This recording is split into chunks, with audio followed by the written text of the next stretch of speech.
हनुमान जी के भगत हो, हा, पढ़े लिखे हो, पर्चा तो पढ़ लेते, पढ़ो।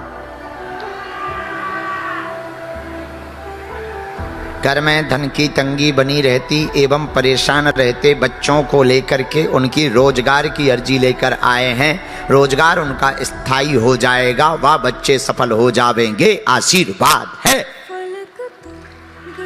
एकदम सही लिखा। तुम क्या करते हो? क्या? ये क्या है? हाँ,